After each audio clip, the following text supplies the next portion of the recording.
Bueno, muy buenas noches.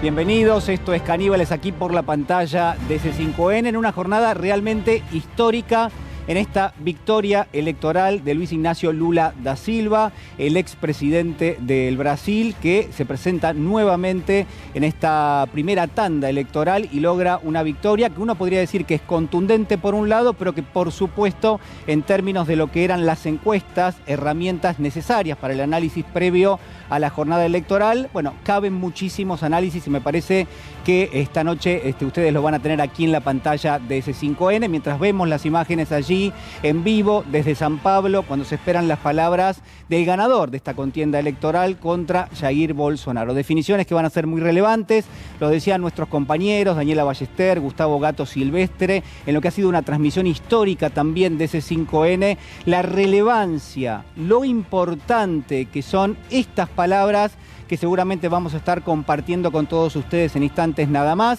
¿Por qué? Bueno, porque ya forman parte de lo que es la continuidad de la campaña política, la continuidad de lo que va a ser esta segunda vuelta electoral, donde se define el destino político de la principal nación del cono sur, de este continente que realmente ha sido y es parte de lo que denominamos la patria grande, y en ese contexto caben todos los análisis que seguramente van a estar esta noche aquí con todos las y los caníbales. ¿Por qué? Bueno, porque se abre un escenario, y quizás esta es la primera de las preguntas que tenemos que hacernos, se abre un escenario con algo de incertidumbre en función de lo que se preveía que iba a ser esta primera tanda electoral. Bueno, probablemente sí. Ahora, si uno lo analiza en detalle, mientras vemos allí las imágenes de quien es el candidato a la vicepresidencia del Brasil, estoy hablando de Geraldo Alckmin, alguien que le ha dado un respaldo enorme a Lula da Silva en función de 2 o 3 datos que quiero compartir con ustedes esta noche, ¿no? Lo que son las relaciones con el mundo corporativo. Alckmin es alguien que, en términos generales, se presentó en la campaña como un garante de lo que se llama el fiscalismo. Esto es el cuidado de las cuentas públicas, pero que uno podría reconocer de tiempos pasados en una referencia a lo que se llama el liberalismo económico. Entonces, me parece que acá el dato fundamental, el dato que tiene que estar hoy en la mesa de todos los análisis políticos, es que Luiz Inácio Lula da Silva, bueno, ha proyectado un escenario que ha cambiado políticamente. Y lo vamos a estar analizando en detalles mientras lo escuchamos a Lula. A ver. Tengo vontade de ganhar no primeiro turno, mas nem sempre é possível. Há uma coisa na minha vida que me motiva, me estimula e me faz renascer a cada dia, que é a crença de que nada acontece por acaso. Nada acontece por acaso. Durante toda essa campanha, a gente teve na frente nas pesquisas da opinião pública, de todos os institutos, mesmo aqueles que não queriam que a gente ganhasse, colocavam a gente em primeiro lugar. E eu sempre achei que a gente ia ganhar essas eleições. E quero dizer para vocês que nós vamos ganhar essas eleições. É apenas uma...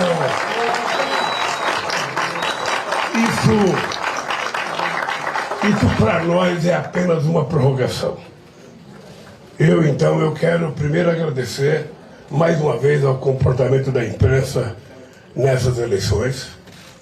Quero agradecer e dar os parabéns às pessoas que se elegeram, independentemente do partido a que as pessoas pertençam, se são contra nós ou a favor, não tem problema, as pessoas se elegeram. Quero agradecer ao povo brasileiro por mais esse gesto de generosidade. A gente, para avaliar bem o que está acontecendo hoje, a gente tem que lembrar o que estava acontecendo há 4 anos atrás. Há 4 anos atrás, eu era tido como se fosse um ser humano jogado fora da política. Ou seja, aí eu disse que a gente retornaria com mais força, com mais vontade, com mais disposição, porque a única razão da gente parar de lutar é o dia que o povo brasileiro tiver outras centenas e centenas de lideranças que consiga fazer com que eles conquistem aquilo que eles precisam para melhorar de vida.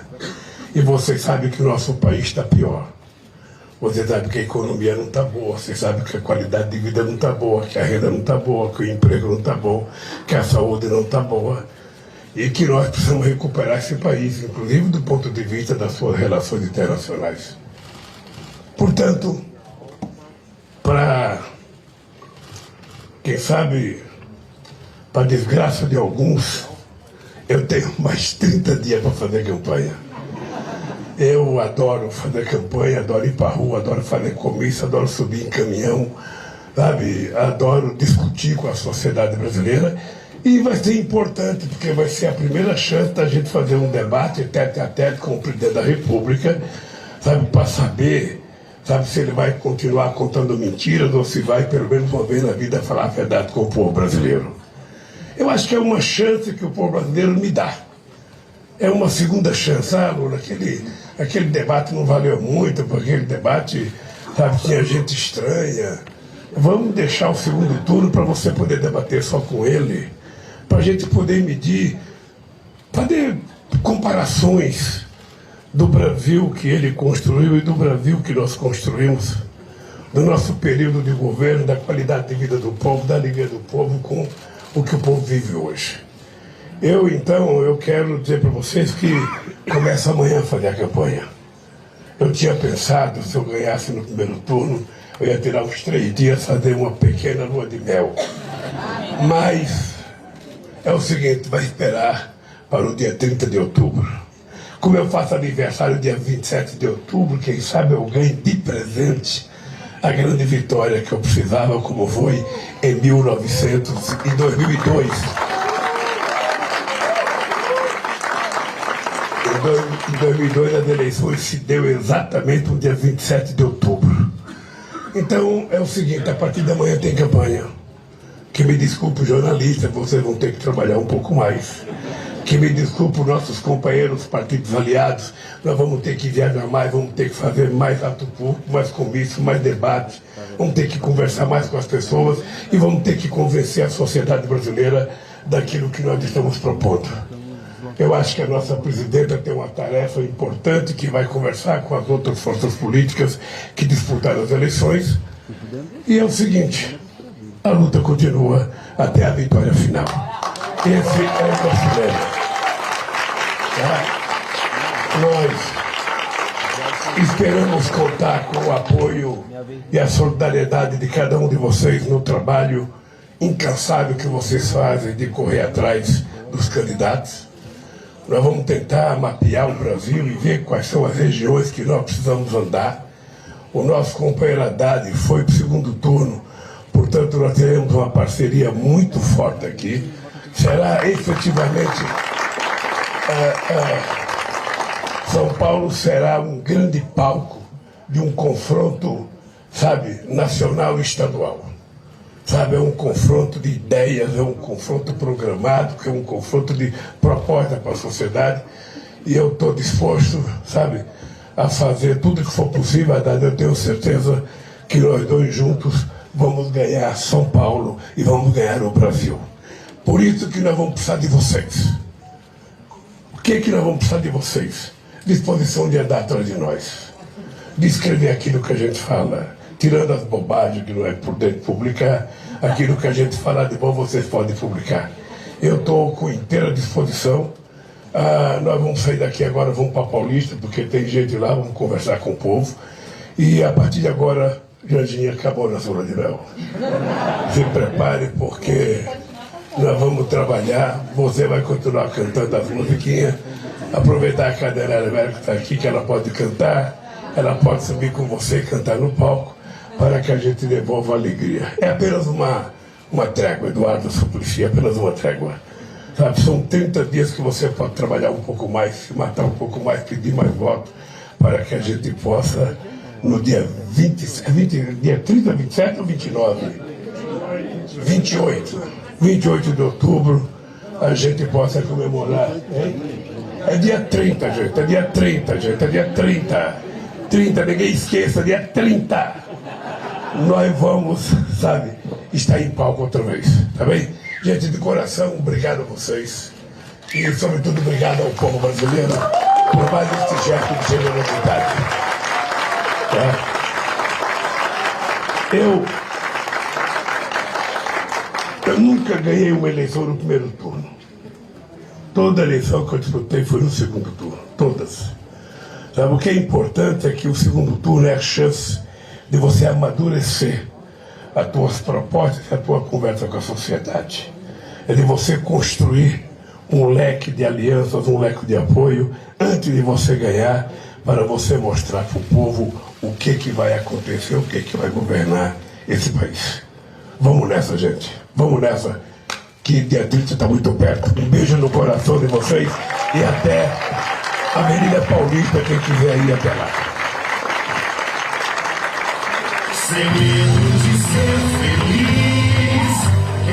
Bueno, aquí estaban las palabras de Luis Ignacio Lula da Silva, en un mensaje con mucha emoción, por cierto, pero también ya proyectándose en lo que va a ser la próxima campaña, que ya empieza en este mismo momento, donde Luis Ignacio Lula da Silva, hace primero un agradecimiento, ¿no?, a sus colaboradores inmediatos.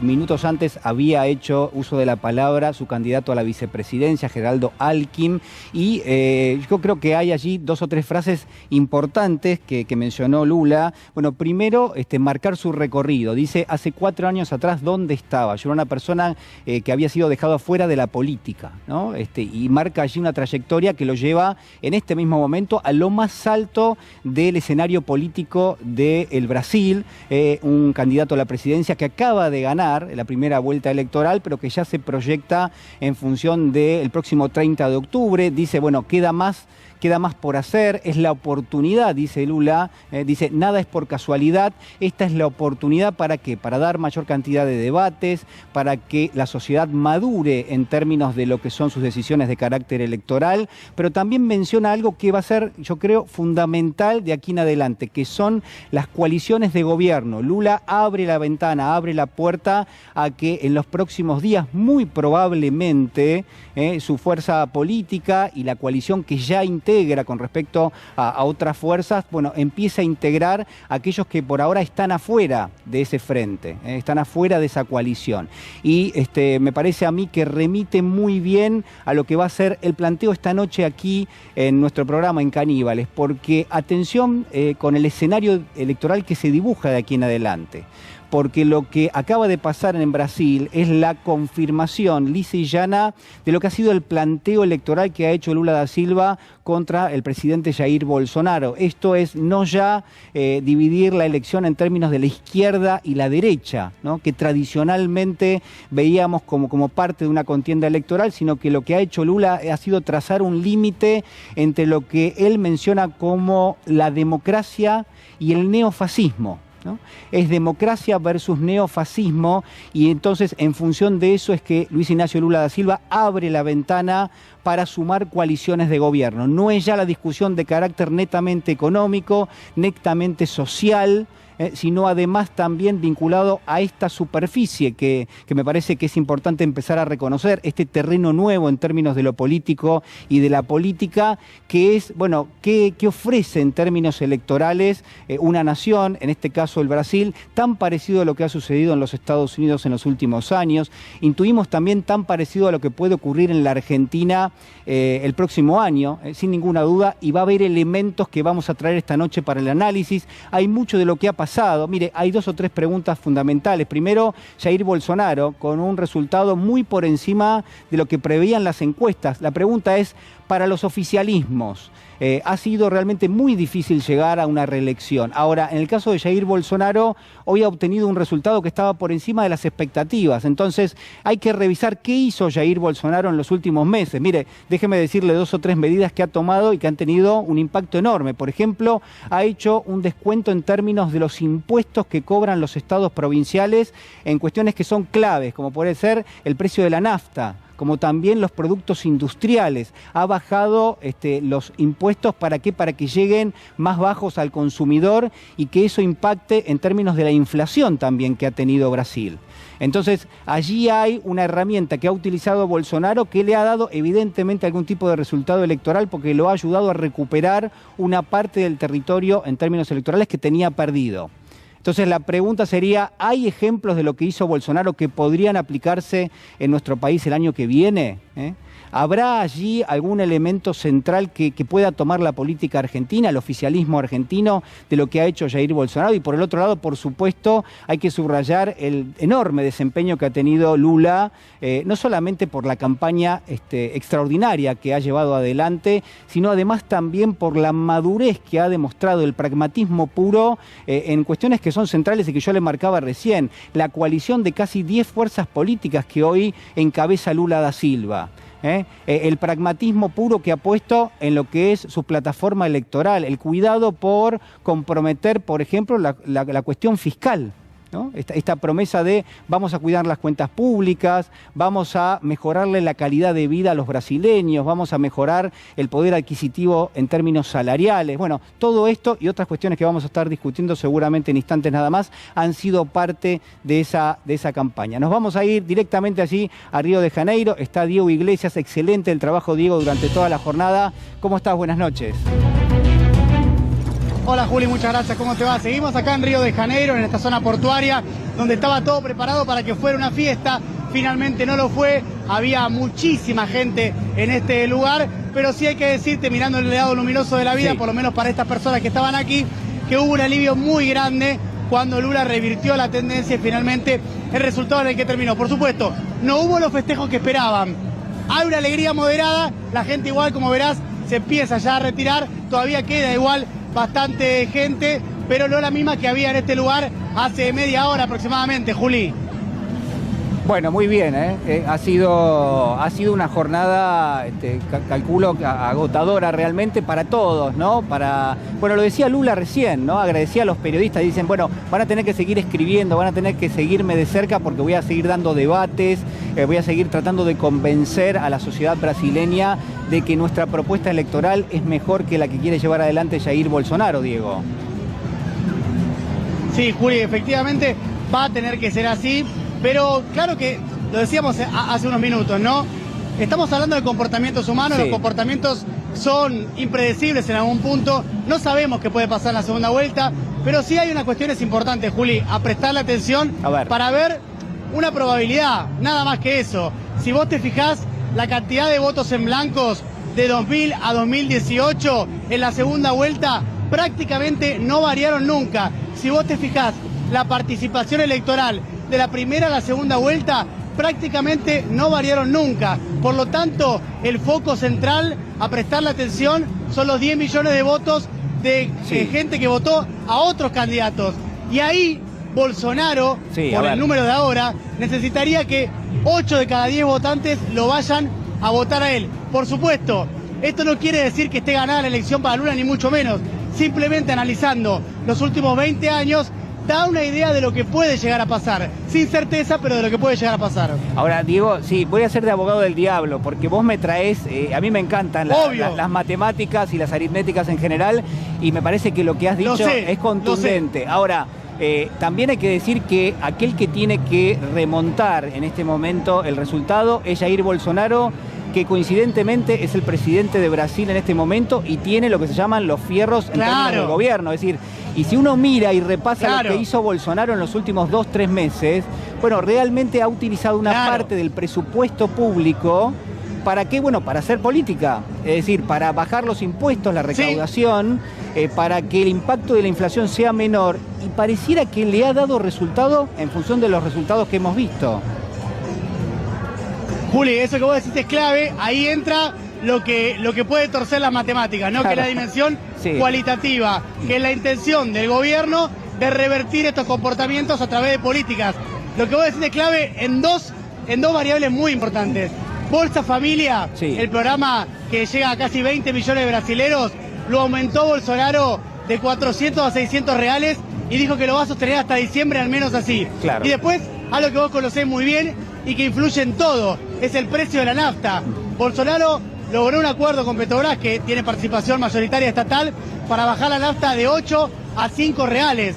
Es importantísimo eso, y tal vez haya tenido incidencia en lo que vos estás marcando. Sí, sí, por supuesto.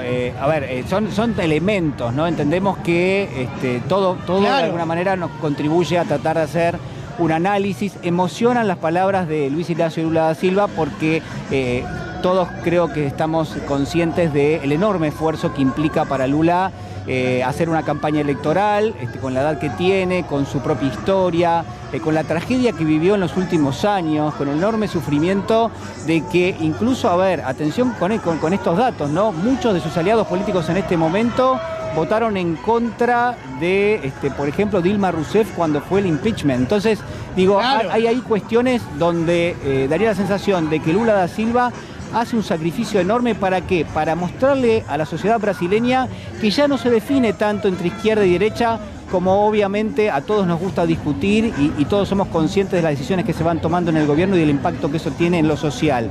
Que hay algo más que se metió por la ventana, que tiene que ver con los neofascismos y que necesariamente hay que dar esa discusión y casi que es urgente dar esa discusión. Entonces, Luis Ignacio Lula da Silva abre el escenario, claro, a lo que pueden ser acuerdos políticos de aquí en adelante en las próximas semanas. Eso es efectivamente así y será muy necesario que Lula consiga eso. Ahora, Juli, algo que vos conocés muy bien, que es el poder económico, ha cambiado mucho su posición en los últimos tiempos en Brasil, particularmente en los últimos 2 años. Sí. Hay algo de lo que fue Bolsonaro, que fue masivamente apoyado por el establishment brasilero, que trabajó para eliminar al PT de la escena política, para que Lula no pueda nunca más jugar este partido. Finalmente terminan acudiendo a él porque Bolsonaro sostienen que ya es una persona que le hace daño a Brasil en varios puntos, pero te diría que un punto central tiene que ver también con que se vuelve ciertamente incontrolable, incluso para aquellos que lo crearon. Una suerte de Frankenstein también, que ha incidido en que la verdad es que el establishment brasilero, en términos generales, por supuesto que el agro apoya masivamente a Bolsonaro, pero los bancos, las entidades financieras, los medios de comunicación han revertido su postura y han dado claras señales de apoyo a Lula. Ahora, calculo que en la segunda vuelta esta idea se va a profundizar. No veo motivos para que cambie, ¿verdad? Claro, bueno, 2 datos importantes, ¿no? La concentración de la riqueza, que ha trepado muy fuerte en los últimos años con el mandato de Bolsonaro, y lo otro que es un síntoma, si uno quiere, de lo que ha sucedido también, la producción industrial, que bajó casi 20 puntos con respecto a lo que tenías hace 5 años atrás. Eso muestra un poco cómo ha llevado adelante el gobierno de Bolsonaro, además de las cuestiones que estábamos mencionando y que obviamente seguramente han tenido un impacto enorme. Diego, te quiero agradecer muchísimo en nombre, por supuesto, de todos quienes estamos aquí en este momento. Enorme tu tarea durante todo el día. Acá me dicen en el control, dejemos que Diego vaya a descansar un rato porque realmente ha sido una jornada agotadora, así que un abrazo enorme y muchísimas gracias.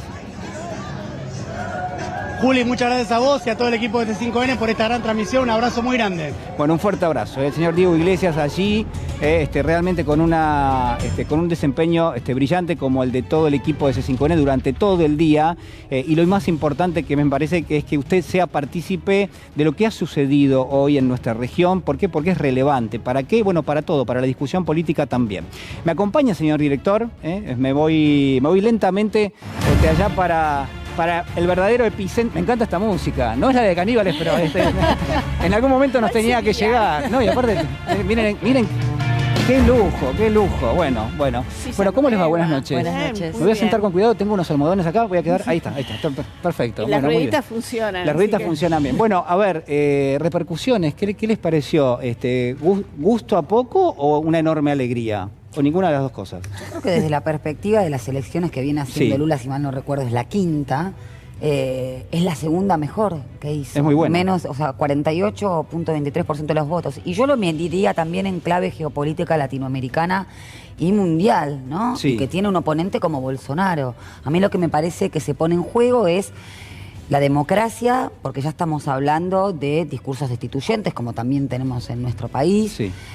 Democracia versus mercado neofascista. Y a esto me refiero con el concepto de libertad traspolado no solamente al mercado, en la exacción de derechos, en el desapoderamiento de las mayorías, sino también en lo que tiene que ver con el concepto de libertad en sí mismo, ¿no? Un victorianismo que tiene que ver con el cuerpo. Bueno, Bolsonaro lo representó, la persecución de disidencias. Me parece que eso hay que leerlo porque el capital siempre se apropia o nomina o habla de una manera especial del cuerpo, ¿no? Bueno, Lili lo destaca mucho siempre. Parece que hay que articularlo políticamente porque se trata de un mismo fenómeno. Bien, quien hablaba, ustedes la conocen, es Natalia Salvo, así que vamos presentando uno por uno los integrantes de Caníbales. Con esta escenografía maravillosa, mientras vemos que sigue avanzando el número de mesas escrutadas, 99,13%, 48,23% el resultado para Luis Ignacio Lula da Silva, para Jair Bolsonaro 43,37%. Señor Pedro Peretti, buenas noches, ¿cómo está? Buenas noches, ¿cómo va? Yo pienso que hay una gran elección de Lula da Silva, una gran elección. Imagínate que 2 años preso, 6 años de una lluvia ácida constante, precedido por un gobierno de Dilma que muy similar al de Alberto, y como conclusión electoral se derritió la ancha avenida del medio, desapareció la ancha avenida del medio. Tal vez esa sea la lección que podemos traer para la Argentina. Yo creo que eso viene un Macri-Cristina en el 2023, muy claro. ¿Hay un Macri-Cristina? Yo creo que esto sí, esto refleja, porque es parte de los términos que lo planteaba Natalia recién, entre fascismo y democracia. Claramente yo creo que es un debate que tenemos que dar y una pelea electoral que tenemos que dar. Y una cosa muy importante, que estuve leyendo todos los análisis y encuestas y los politólogos, ¿no? Los politólogos son más vendehumo que los encuestadores. He llegado a esa conclusión. Los politólogos son... Acá me llegan unos mensajes de politólogos amigos. Bueno, te voy a decir una cosa. ¿Qué pasa? Los politólogos son a la política los que los relatores del fútbol son al fútbol. No, pero, a ver, no te van a hacer nunca un gol. Dejá de hacer amigos, Pedro, por favor. No, pero a ver. Que se busquen un trabajo, como la gente. Pero no tiene que ver con eso. No han acertado uno. No hay un voto vergonzante en lo que hemos visto. No hubo quien votó a Jair Bolsonaro y cuando le hicieron la pregunta por la encuesta no habrá dicho absolutamente nada. No da vergüenza. Desde que se inventaron... Como fue en su momento... Úrsula Vargas. Buenas noches. Buenas noches. El Capicúa, que todo el mundo... Si yo no lo voté, decía, pero ¿cómo llegó a ser presidente y nadie lo había votado, no? No, primero la primera lectura es esa, me parece que, y lo hablábamos con Lili fuera del aire, el tema de la información endogámica que tenemos, donde yo me había dormido una siesta, tranquila, dije, a ver, voy a festejar, cuando me levanté y puse la tele y vi la diferencia, claro, dije, ay, no lo puedo creer, porque nunca una fácil para este lado, ¿no? Después la primera lectura que hago también es que sinceramente, bueno, todos hubiésemos querido que ganara en primera vuelta, pero me parece que está bueno que haya una segunda vuelta con una diferencia más radical, ¿no? Porque sabemos que del otro lado está Bolsonaro, que si ganaba Lula por el 51 ahí, íbamos a tenerlo llorando fraude y haciendo todo lo que dijo que iba a hacer, con lo cual que me parece que una segunda vuelta le va a permitir más holgadamente tener una diferencia para poder tener el poder político que necesita, ¿no? Porque no solamente a veces es llegar al lugar, sino que te acompañen. Así que creo que es una muy buena elección. También tengo que ser sincera que creíamos que iba a suceder otra cosa y me parece que también eso tenemos que prestar atención puertas para adentro de nuestro país cuando hablamos de las próximas elecciones en 2023, de no fiarnos, porque me parece que estamos siguiendo siempre como una información y a los encuestadores que, bueno, vaya mi pésame, creo que ya ha terminado, ¿no? Bueno, como profesión. Se anota como, un capítulo más. Como profesión. Vamos a hablar con buscate un trabajo digno. Acá está Artemio López, así que le vamos a Artemio es sociólogo, no encuestador. Anunciamos la definición. Artemio, te saludaron varias veces esta noche. Uno de Clarín que ya me invocó a mí también. Sí. Yo no soy. Vos no sos. Ahora fuiste. Anunciaron la defunción de los encuestadores hace ya unas cuantas, Artemio, ¿cuánto hace que vienen anunciando? Bueno, no, de los encuestadores. Lili.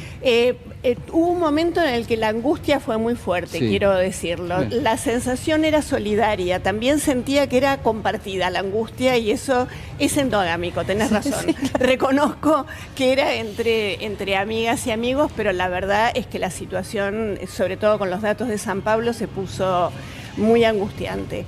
Vengo de Mar del Plata, de la preparación al precongreso de la 15ª regional de la CEPAL. Mujeres hablando de América Latina y por supuesto lo que sucedió ahí tenía que ver con la elección de hoy. Las mujeres hablaban de Lula y de lo que significaba y de todo lo que fue la descalificación, el maltrato, cuando hablaba de identidad de género, la ministra de Educación de Bolsonaro, todo lo que implicaron estos años para los derechos humanos. Por lo tanto, la expectativa de que Lula pudiera ganar en primera vuelta era realmente importante. Pasado este primer momento, más tranquila por esos datos, digo, bueno, fue una elección maravillosa. Habrá que trabajar durante todo el mes y son un espejo de lo que puede suceder acá. Amado Vudú, buenas noches, ¿cómo estás? ¿Qué tal? Muy buenas noches. Respira el corazón. No, ¿hay alivio? Mira, para mí está dentro de lo esperado. Es una gran elección y me parece que hay dos ejes de análisis. Uno, el estrictamente electoral, que yo lo primero que te diría, hace un mes más o menos escribimos un conjunto de personas del mundo una carta a Ciro Gómez para que no se presentara, pidiéndole y explicándole la importancia de esta elección, porque ellos entienden seguramente lo que pasa en Brasil. Bueno, queríamos explicar la importancia que esto tiene para fuera de Brasil. Con los 3 puntos y pico de Ciro Gómez hubiera terminado la elección ya en primera vuelta, pero bueno, fue testarudo en mantenerse en su posición y realmente por muy poquito, porque para sacar 3 puntos parece solo un ejercicio de vanidad. Pero también en lo electoral hay que mirar, y ya mezclándolo con la cuestión sociológica, económica, lo que sucedió en el estado de San Pablo, ¿no? Donde el resultado es muy malo. Y ese resultado invita a repensar cuál es el discurso y cuáles son las políticas. ¿Es muy malo para quién, Amado? Para Lula. Para Lula. Respecto a las expectativas que se tenían. ¿Y por qué? Perder por 7 puntos. Bueno, el candidato a presidente era el candidato a gobernador, ni más ni menos. Era un distrito que eventualmente había resultado favorable, la composición de la base industrial. Y esto me parece que ahí está el núcleo de cosas que hay que pensar en la política de aquí hacia adelante. Yo diría un primer tema, estábamos hablando de citas con Artemio, los textos de Lubert sobre la insatisfacción democrática a principios del siglo XX. Estamos viendo un fenómeno que quizás se repita, que tiene que ver con que las clases medias urbanas votan como las clases altas rurales. Y ahí estamos teniendo una cosa que también para mirar con detenimiento en Argentina, ¿no? No desde hoy, yo te diría desde el 2008. Hay un eje ahí para mirar. Y ahí la pregunta que esto permite desplegar es, lo que llaman radicalización, ¿no será realmente el tipo de propuestas que necesita la sociedad para que haya, para salir de esa insatisfacción democrática, donde la cuestión distributiva es cada vez peor? ¿O por qué no llamamos radicalización a las políticas neoliberales que provocan insatisfacción en las grandes mayorías populares? Porque también habría que empezar a evaluar, bueno, cuál es el rol de Alckmin en esta oferta electoral. Está claro que el factor decisivo fue Lula, el que tenía para concentrar memoria colectiva era Lula y el que generaba expectativas hacia adelante es Lula.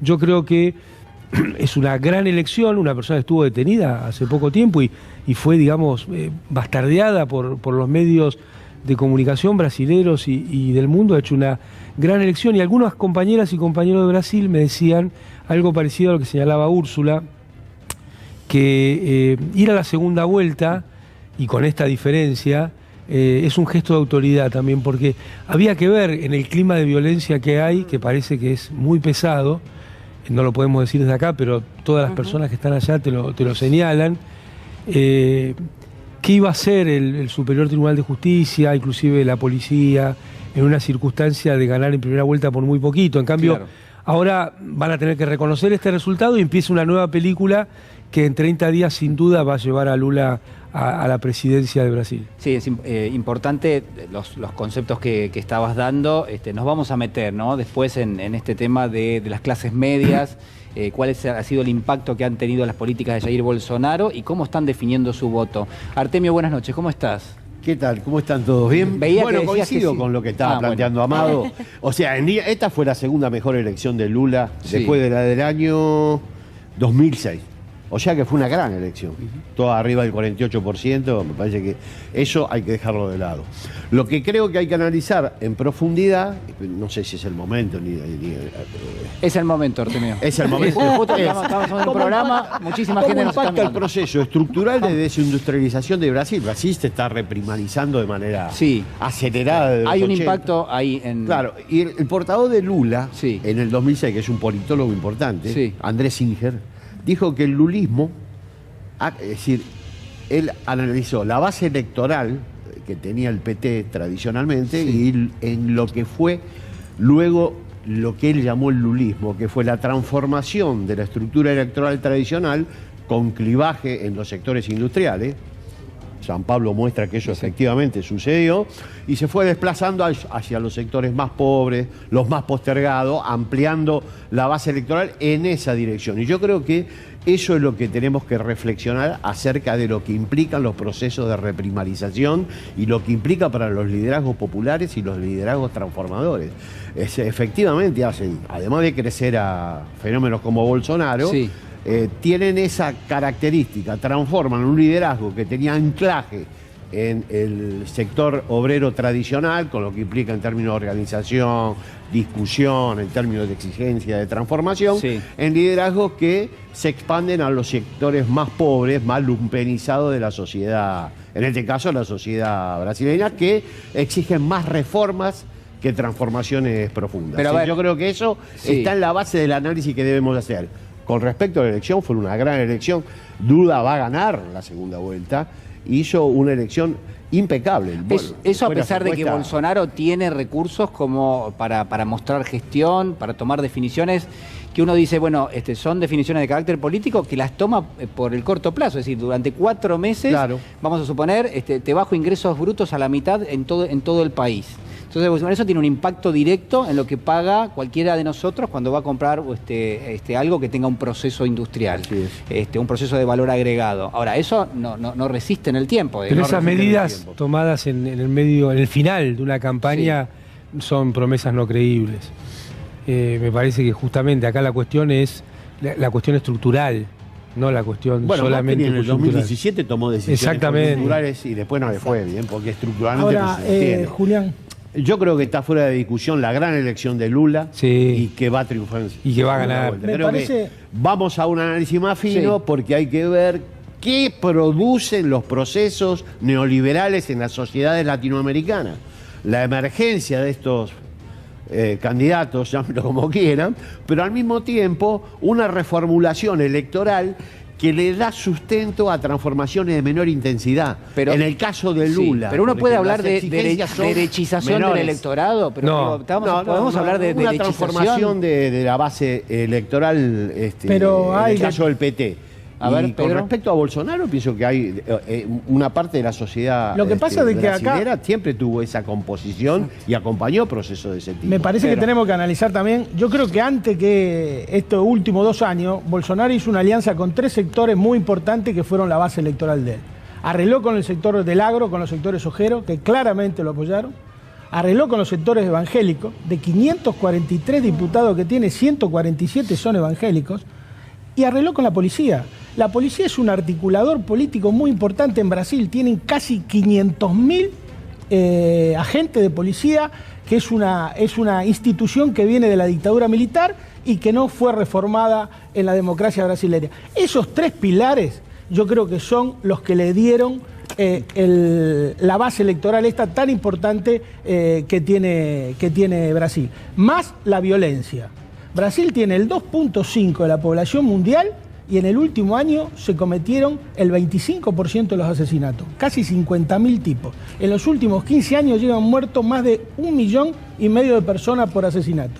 Y se aumentó casi el 467% el uso de armas por civiles durante la época de Bolsonaro. Son datos que también muestran el perfil de la derecha que se viene, que es tan violenta en Brasil como en la Argentina. El asesinato de Cristina tiene que ver con este proceso de fascistización y violencia de toda la derecha latinoamericana. El atentado. Sí, no, así es. Decía que respecto a la imposibilidad de realizar reformas estructurales, incluso con nuevos gobiernos de corte popular que suceden en América Latina. Eso creo, adhiero en todo lo que dice Artemio, creo que tiene que ver con el no aseguramiento de los derechos básicos. A veces se va por los derechos de las minorías, que no estoy haciendo ningún tipo de jerarquización. Sí. Lo que digo es que los derechos básicos a la distribución equitativa de la riqueza, a una remuneración, al acceso a la salud, a la educación, es lo que se están precarizando del mismo modo que se está precarizando la forma en que participan las mayorías de esa distribución, que es del salario. En Brasil se hizo una reforma laboral en el año 2017, es una reforma que Macri intentó implantar, es una reforma que llevó a la negociación individual, no teniendo preeminencia de los convenios colectivos por actividad, sino de los trabajadores individuales, pudiendo fraccionar las jornadas de trabajo, asegurando una nueva forma de contratación del trabajador autónomo económicamente dependiente, es decir, esta cosa de estar un poco embarazado, no se puede. Bueno, no es un trabajador autónomo económicamente dependiente. ¿Cómo se precariza la protección hacia el trabajo? Y creo que también tiene que ver con este proceso de financiarización de la economía, en donde si bien en Brasil bajó el desempleo a menos de 10 dígitos, sí, la precarización también es un fenómeno que está sucediendo. Creció la precarización. En Brasil. Entonces, creo que tenemos que volver a articular por qué también la democracia se va reduciendo incluso en los gobiernos de corte popular. Digo, pongo el ejemplo de Chile, ¿no? Incluso nuestro gobierno respecto de la remuneración. Pero lo de Brasil, Natalia, es muy clarito. El cambio de base electoral de Lula es nítido. La magnitud de la elección fue colosal. O sea, no cabe ninguna duda. Es la segunda mejor. Ahora, hay que analizar en profundidad por qué en las dos ciudades de mayor impacto industrial pierde. Cuando la base electoral histórica del PT eran los obreros industriales. Claro. ¿Por qué la desindustrialización que trae aparejado el neoliberalismo, la reprimarización de la economía de Brasil desde el 80 es galopante? Produce el efecto del surgimiento de los Bolsonaros. Y vos tenés, obviamente van a perder, están en una situación de competitividad. Por eso es un tema muy interesante a analizar, porque tiene un correlato en las políticas de Argentina. Vos tenés bien en la superficie un proceso dialéctico entre la precarización y la cuestión aspiracional. Y eso te genera un problema electoral muy difícil de contener si no tenés organización sindical, si no tenés una organización que vaya en contra de la precarización.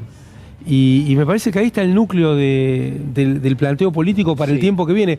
Si vos pretendés remendar el sistema sin cuestiones estructurales, sosteniendo estos sistemas de precarización, primarización, pérdida de trabajo formal, va a ser muy difícil hacer política para el sector popular. Úrsula. Sí, y otro fenómeno me parece que también es importante destacar, el tema del lawfare, ¿no? Porque hoy yo seguía la transmisión de C5N y de lo que decían los votantes de Bolsonaro. La gran mayoría señalaba que Lula había estado preso, ¿no? Es decir, vinculando que al estar preso, obviamente cometiste un delito y sos un delincuente, con una quizás muy pequeña posibilidad de análisis, porque gracias a los medios de comunicación que bombardean todo el día, bombardearon, ahora como recién señalábamos en este último tramo, acompañaron a Lula porque vieron el monstruo que habían creado y que no lo pueden detener. Siempre hablamos, ¿no?, de que el odio genera este tipo de personas y después se comen a los mismos creadores. Pero me parece importante señalar porque estamos viviendo en Argentina también el tema del lawfare, muy claramente contra la vicepresidenta Cristina Fernández de Kirchner, donde tenemos a este fiscal Luciani señalándola de 12 años de su mandato y de que ha sido una asociación ilícita todo su gobierno, con lo cual es una idiotez, pero bueno, no lo vamos a tocar acá. Pero me parece que es muy importante la pata de la justicia. Por suerte, en Brasil logró depurarse, si se quiere decir, como había pretendido el presidente Alberto Fernández que sucediera en la nuestra, pero digo, no es menor el detalle, creo que hay mucha gente que no votó a Lula justamente porque estuvo preso. Claro. Y porque su pensamiento queda en eso corto, ¿no? El impacto que tuvo la campaña contra Lula todavía queda. Es enorme, y era lo que vociferaban los que no lo querían votar. Decían, estuvo preso, es un delincuente. Bueno, ojo con lo que pueda pasar en nuestro país con Cristina Fernández de Kirchner. Lili. No, me da la sensación un poco esto que decía Úrsula, ¿no? El lawfare que quedó clarísimo en el caso de Lula. Yo no sé muy bien cómo sería lo de la depuración del sistema judicial. Para mí no puede ser, pero en Brasil algo sucedió que dijeron, habrá sido tan obvio que dije, bueno, en realidad aparecieron unos audios de Telegram. Donde estaba los fiscales, el fiscal diciendo, claro, fiscal, sí. Fue un audio que era como, buah. Se comprobó que estaban delinquiendo. Se comprobó que estaba, exactamente. Que aquellos que debían juzgarte para que no seas una delincuente, en realidad eran delincuentes. Sí, me parece que se abre, que acá me dicen, Lula volvió a enamorar, y esto es así, y también es cierto, y lo decía Juana Morín en el programa anterior, probablemente Bolsonaro llegó a su techo, o lo decía Diego Iglesias. Me parece que esto también es importante tenerlo en cuenta, ¿no? El crecimiento que va a necesitar de trabajo Lula a lo largo de este mes va a generar un ordenamiento diferente, y en principio parecería que Bolsonaro, a pesar de lo que vos decís, tiene los fierros, está en el gobierno, toma las medidas, probablemente haya llegado a su techo. Bueno, a ver, me parece que tenemos que dejar en claro algo, ¿no? Este resultado que ustedes ven en pantalla es el que va a definir la conformación de la Cámara de Diputados, también, ¿no? Es decir, Moro fue electo. Claro, según entiendo, esta conformación es mejor para Lula, eventualmente con una victoria en segunda vuelta, que la que tenía, por ejemplo, el PT o la que tenía el propio Bolsonaro hasta ahora, ¿no? Tenía una participación mayoritaria en términos de los legisladores en la Cámara de Diputados. Bueno, esta elección que ustedes ven aquí, 31% para Lula, 43,3% para Bolsonaro, con el 99,51% de las mesas escrutadas. Bueno, refleja claramente una conformación de la Cámara muy favorable a Lula da Silva. Sí, Pedro. No, un aporte del tema de las redes en Brasil que es mucho más, me parece que es mucho más influyente que en la Argentina. Bolsonaro tiene en Facebook 14 millones de seguidores, Lula 5. En Twitter, Lula tiene 481 y Bolsonaro 9 millones de seguidores. En Instagram, 21 de Bolsonaro contra 7 de Lula. Y en TikTok, 2.800.000 Bolsonaro contra 1.700.000 de Lula. Pedro, escuchamos a ver, si les parece, escuchamos a Jair Bolsonaro, que está hablando en este momento. Ficaram presentes hoje lá na Sala Cofre. Repito, elas foram convidadas a participar, a integrar uma comissão de transparência eleitoral. Então isso aí fica a cargo aí do ministro da Defesa tratar desse assunto. Presidente, estamos ao vivo também aqui na Rede Record. Qual que vai ser a principal mensagem agora do senhor no segundo turno? A mensagem é que o Brasil, levando-se em conta a grande maioria dos demais países do mundo, é o que melhor se saiu, está saindo na questão da economia. Tá? Talvez mostrar um pouco mais o que foi a pandemia também. O Brasil comprou 500 milhões de doses de vacina para quem se sentiu, né, no dever de se vacinar. Então nós só temos dados positivos que acredito que como vai ser um primeiro para o segundo turno bastante elástico, né, 4 semanas e não 3 como geralmente acontecia, dá para te explicar bem à população o que aconteceu. Minas Gerais, fraude, presidente, não houve fraude. Presidente, Minas Gerais deve ser prioridade. Alguma ligação de algum outro candidato que possa declarar... Já existe a possibilidade bastante avançada de conversar com o governador Zema. No Rio de Janeiro é o do nosso partido, já ligou também. Fizemos alguns contatos. Eu não vi ao certo, parece que o PL fez uma bancada de 100 e poucos deputados, 101 deputados. Fizemos também senadores. Esse pessoal todo vai ser convidado, né, a conversar conosco para se empenhar durante a campanha. Porque é natural os candidatos, né, se preocupar muito mais com a campanha dele do que com a presidencial. Tá? E agora a campanha é a nossa.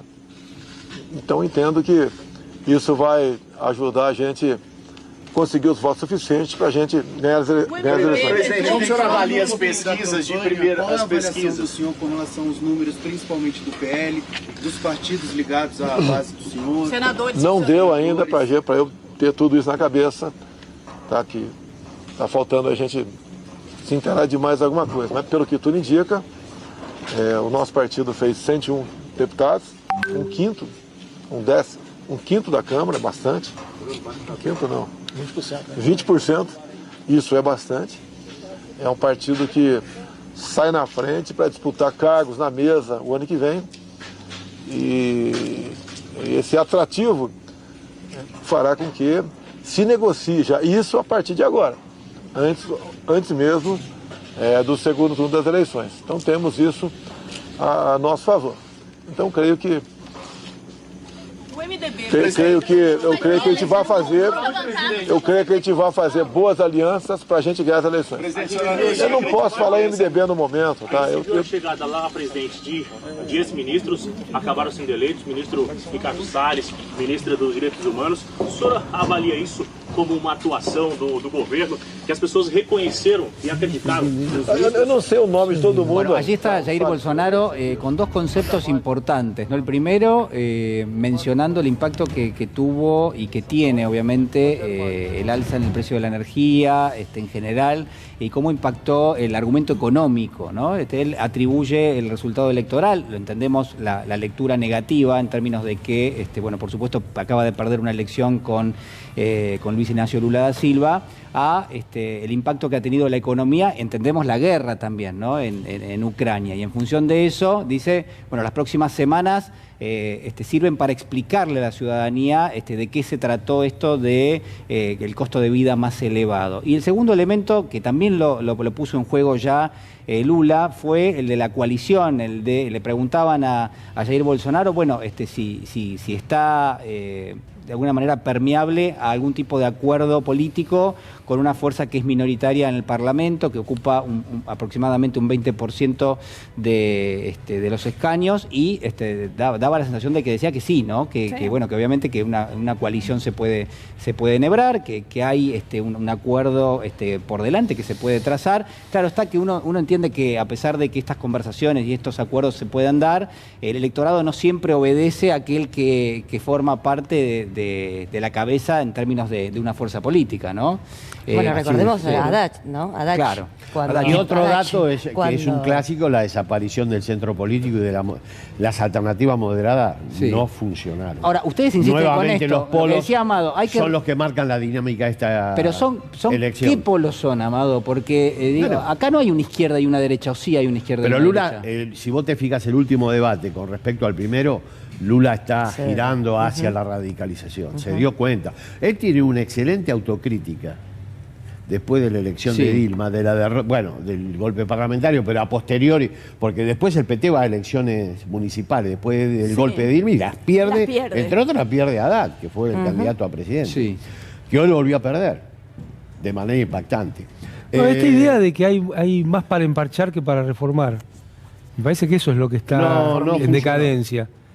Esa tercera alternativa no está apareciendo y creo que la radicalización de Lula lo muestra. Él creo que y esa autocrítica, ¿qué es lo que decía? Bueno, yo sé que hay mucha gente y yo creo que se lo dirigía al electorado industrial, al que hoy nuevamente manifestó problemas, porque hicimos yo te veo lo como, que como un director técnico. Íbamos a rechazar. Hablaba por la campaña de Dilma contra el neoliberal, no me acuerdo el nombre ya.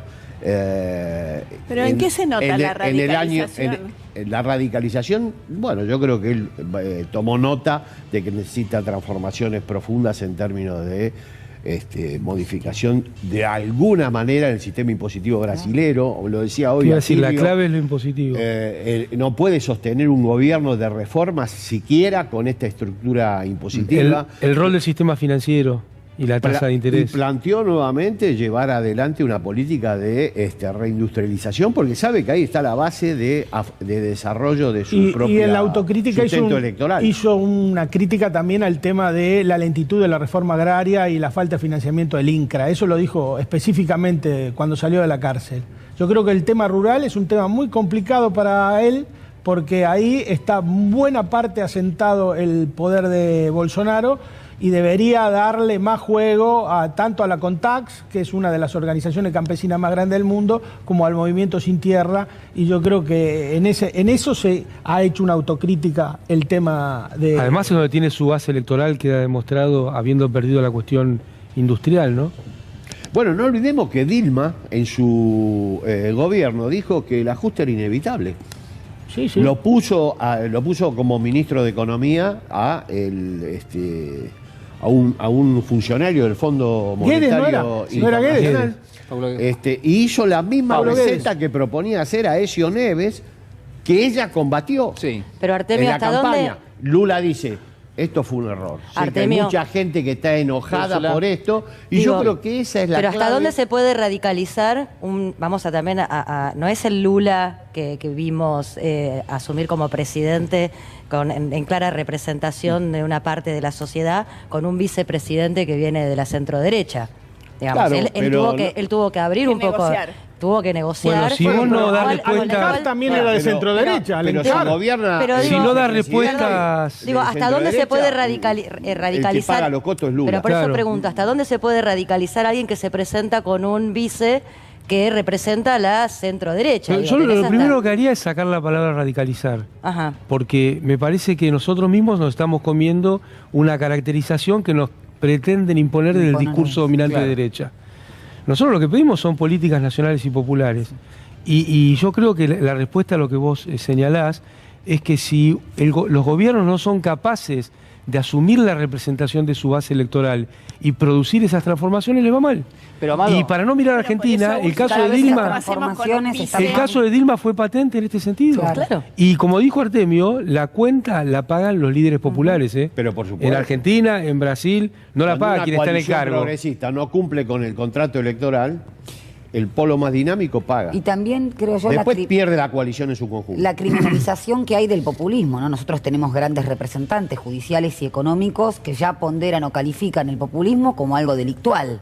Entonces, esa radicalización o esa categoría conceptual que se utiliza para corrernos es también porque se está criminalizando cualquier tipo de política distributiva o que tenga que ver con las mayorías. Por eso yo creo que lo llevo a un núcleo básico de derechos que en términos jurídicos podríamos hablar de los famosos derechos de segunda generación, económicos, sociales. Es el tema en contra de la precarización, la clave del mundo. Claro, y que también surgieron, no por nada hablaban recién de principios del siglo XX, después de la Segunda Guerra Mundial se consolidaron, donde también había una crisis de representación política muy grande y también una crisis económica importantísima. Bueno, a ver, yo lo que me parece que quedan planteados varios interrogantes.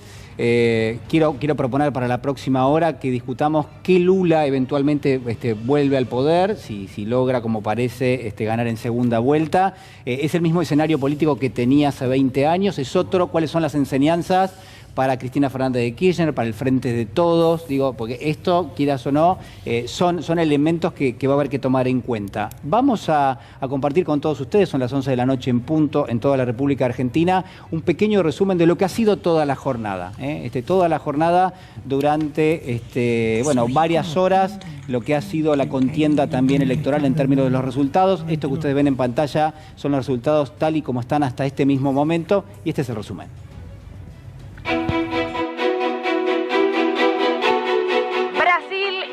Y C5N está en vivo desde Brasilia, desde diferentes lugares de Brasil, para mostrarte lo que va a ser esta elección importantísima.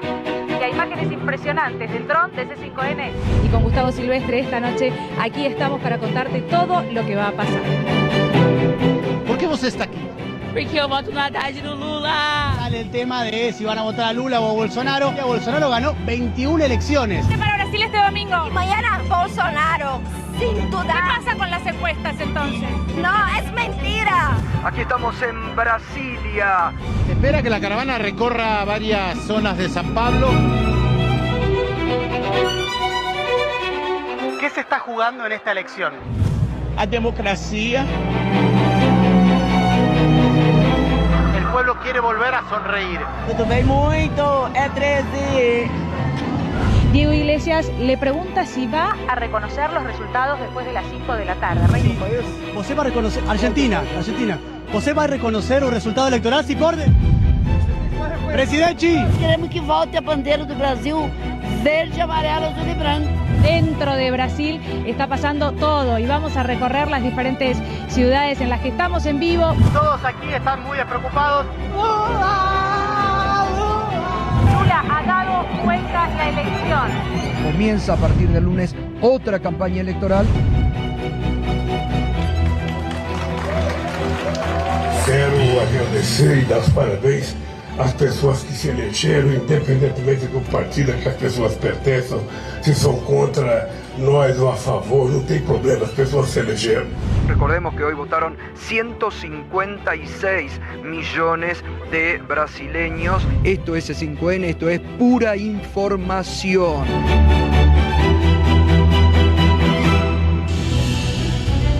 Bueno, enorme trabajo de todo el equipo de C5N, encabezado allí por Gustavo Silvestri y Daniela Ballester, y el agradecimiento, por supuesto, a todos quienes hacen posible que estemos al aire en este momento, durante toda la jornada, una cobertura realmente impresionante de C5N. Y parte de esta cobertura, sin ninguna duda, le pertenece al señor Pedro Brigger.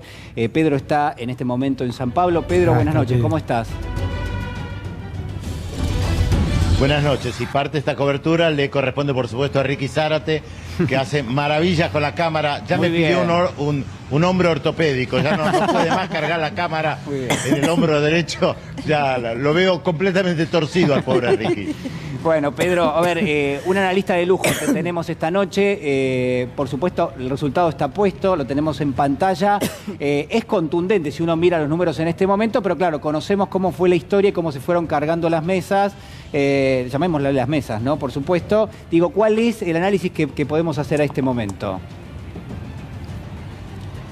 Bueno, primero cortaron la transmisión de datos con el 97%, que no aparezca una sorpresa cuando vuelvan a conectar y lleguen al 100% y no se achique de repente la diferencia, ¿no? Prestemos atención a eso, veamos qué pasa.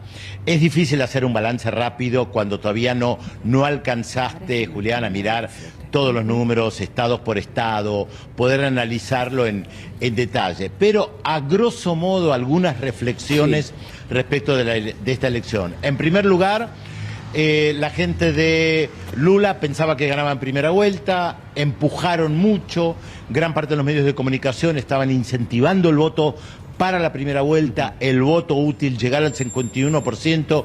De hecho, he escuchado la opinión de gente experta en procesos electorales que no necesariamente apoyaba a Lula, que pensaba que efectivamente Lula iba a conseguir el 51% de los votos.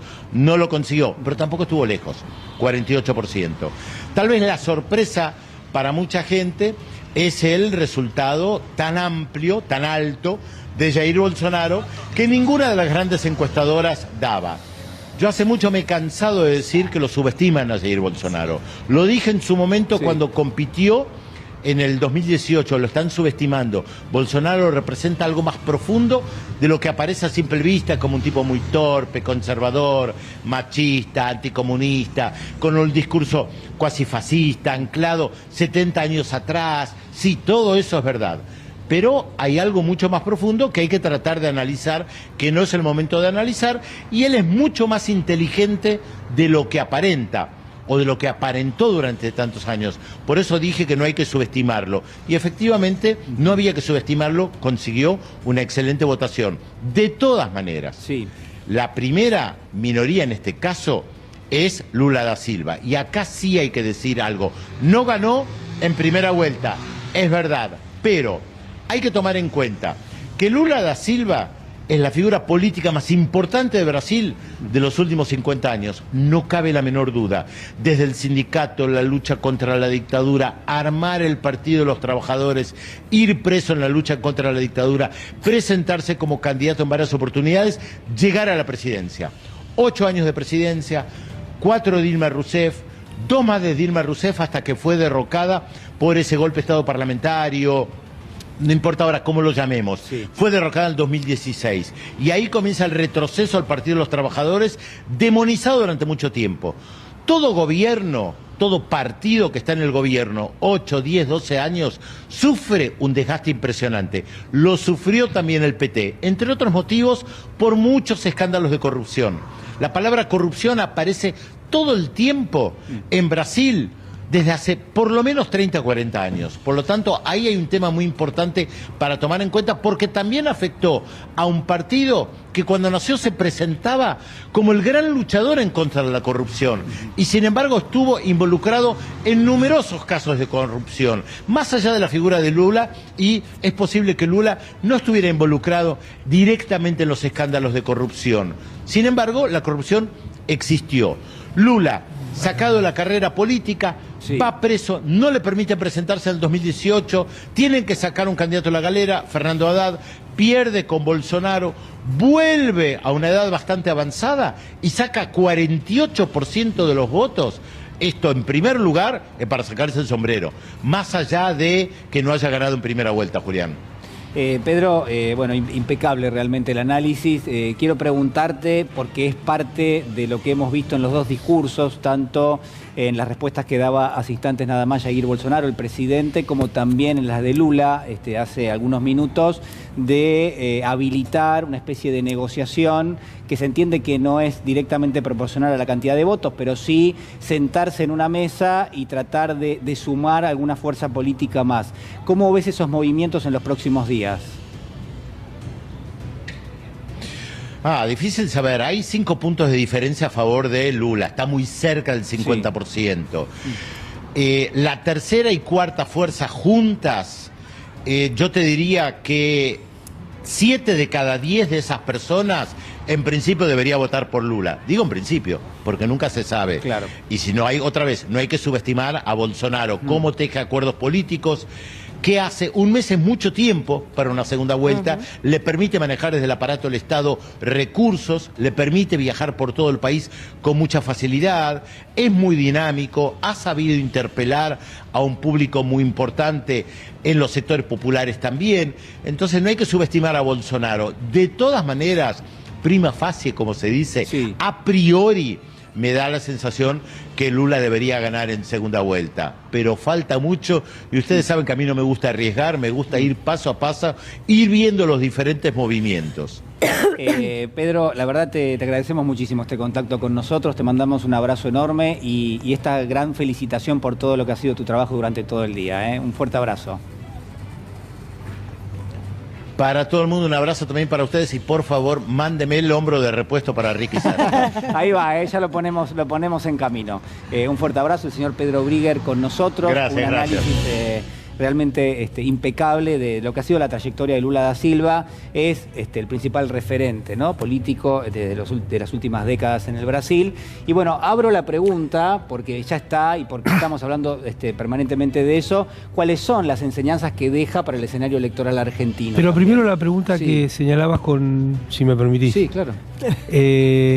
Los dos candidatos que salieron tercero y cuarto, la tercera es una mujer, Simón Tebet. Sí. Y después viene Ciro Gómez. Los votantes de Ciro Gómez es muy razonable que se dé la proporción que decía Pedro y que Ciro Gómez termine teniendo problemas dentro del PMDB. Probablemente hasta lo expulsen.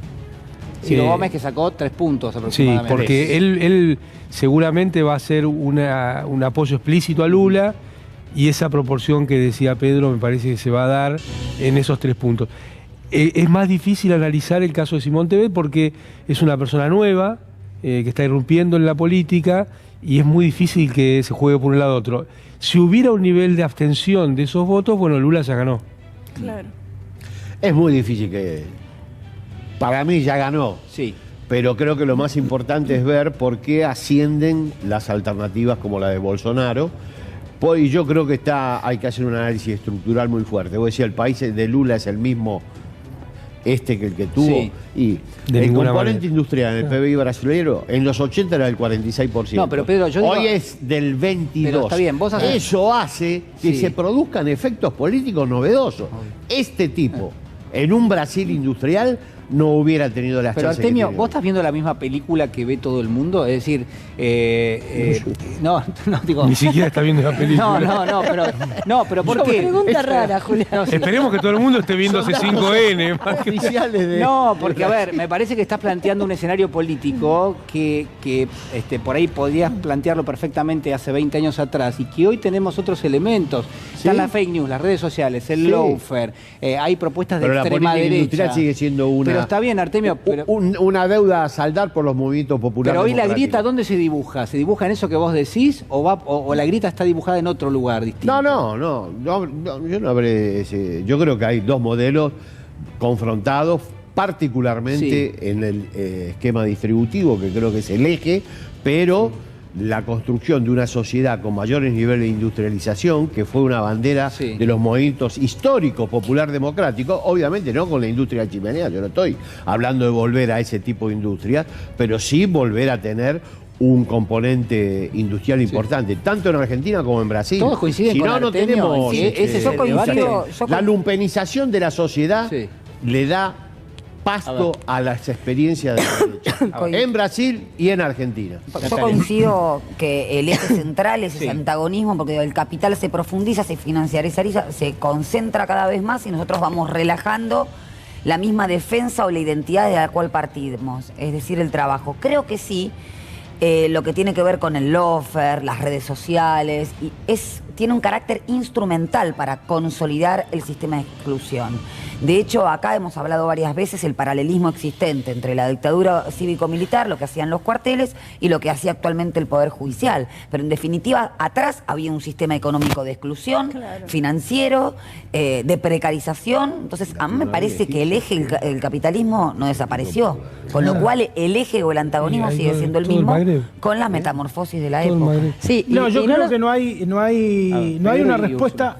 No hay una respuesta mecánica, no es mecánico, porque si fuera mecánico, la sociedad tiene un montón de pliegues y repliegues por los cuales se expresa después a través del voto. Si fuera mecánico, Lula dejó el país en el 5º puesto mundial, hoy lo devolvió en el 17 Bolsonaro. Tiene el 100% de su PBI endeudado, un crecimiento de la pobreza acelerado y dificultades por todos lados. Debería haber hecho una mala elección, no la hizo. Tiene la pobreza del 2012. ¿Por qué no la hizo la mala elección? No la hizo porque ahí hay una cosa muy profunda, en el interior como en todas las sociedades, esos arreglos con la irrupción de la iglesia evangélica como un actor electoral muy importante. Reitero, de 534 diputados, 150 son evangélicos. Pero hay una cuestión material por detrás de eso. Claro. Aparte, déjame terminar. Que hay una experiencia de gestión previa del partido de Lula, que terminó en circunstancias muy complejas, en términos distributivos, en términos totalmente, sobre todo su dinámica. En términos de entregar la política económica, un modelo al sistema financiero crudo.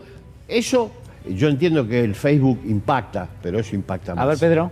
No, lo que digo es que además hay una sólida alianza con los grupos primarios, hay un núcleo de agrodiputados que funcionan en bloque y que apoyan decididamente a Bolsonaro. Por eso le fue tan mal a Lula en los distritos del sur y le fue mucho mejor en los distritos del norte, donde está empobrecido. Y creo que esa dualidad, ese Brasil dual, se expresó electoralmente. Donde está la mayor pobreza también. Donde está la mayor pobreza. Úrsula. No, creo que la pata evangélica pentecostal es importantísima. Me parece que cuando hay hambre, cuando la verdad la distribución de la riqueza no llega a la mayoría de las mesas, la religión siempre es una pata muy importante para poder sentirse mejor, y lo acompañó a Bolsonaro desde el día 1 en contra de los derechos del colectivo LGTB, de todo lo que fuera la posibilidad de derechos nuevos para este colectivo tan grande en toda Latinoamérica. Me parece que esa es una pata muy importante. También sí creo que nada de las situaciones de violencia, incluso también en nuestro país, se vivirían si económicamente las familias estuvieran bien. Me parece que siempre es el resultado de una inconformidad súper necesaria, que es el alimento en la mesa. Y también, por otro lado, el acompañamiento, por lo menos hasta ahora, hasta esta elección, que tenían el acompañamiento de Bolsonaro con los medios de comunicación, ¿no? Donde se criminaliza la protesta de los más necesitados, donde se criminaliza la protesta de los estudiantes, algo parecido está pasando en nuestro país, y donde de repente, si si el campo, si la industria sale a expresarse, ese está bien, es decir, de algún modo los medios eligen qué tipo de protesta está bien, es a derecho y se puede entender, y cuáles los que son los violentos, ¿no? Y criminalizar las necesidades que suelen ser siempre de la mayoría. Así que, nada, yo no soy tan optimista de que gane Lula, tengo que decirlo también, en esta segunda vuelta. Creo que son súper opinables, No, desde ya, ojalá me equivoque, además. Ojalá me equivoque. Pero me parece que tiene un mes Bolsonaro donde puede generar muchísimo, cuando nadie nos esperábamos que pudiera tener un 43% de los votos. Pasó con Macri después ahora de me hace dudar también. Pasó con Macri después de las Esta es la mejor elección de Lula en toda su historia, salvo la del 2006, que tiene décimas más. Amado Dilma hablaba ganó con el 41 en la primera vuelta. Amado hablaba de eliminar la palabra radicalizar. Yo propongo eliminar en este contexto la palabra autocrítica, porque me parece que no se trata del flagelo de autocriticarse, que además es hablar mal innecesariamente, sino del concepto de aprendizaje.